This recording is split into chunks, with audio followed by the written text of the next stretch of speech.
Okay, so since b is actually supposed to be multiplied by x and by h, what we need to do is factor out the b. So when you have this b in your h, if you factor out a -1, you're going to now be left with x plus 2 squared. Now, is b still -1? Is b still -1? Yes.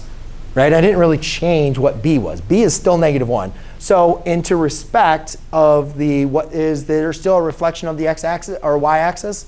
Yes, of course. But what happened when I factored out b? That changed this. Instead of it looking like it's being shifted to the right 2, it's now being shifted to the left 2. Right?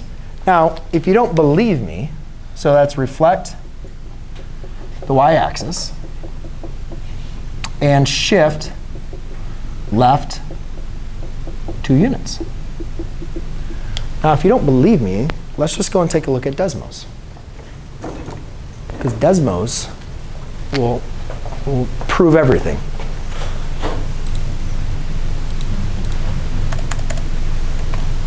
So if we look at this, we have -x minus 2. Oops. Yeah, squared.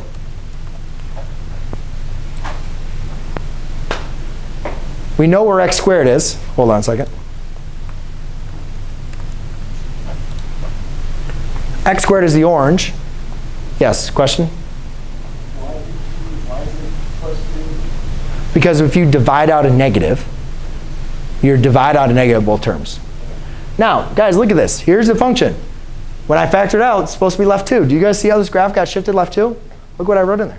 Right? I wrote it in its original format. You guys can see that the graph is being shifted left 2. Yes? The graph didn't get shifted right 2. I know it looks like it should be lifted right 2. That's why it's so important to factor out that b. So whenever you have a b in our h, it's essential to make sure you guys factor out that b.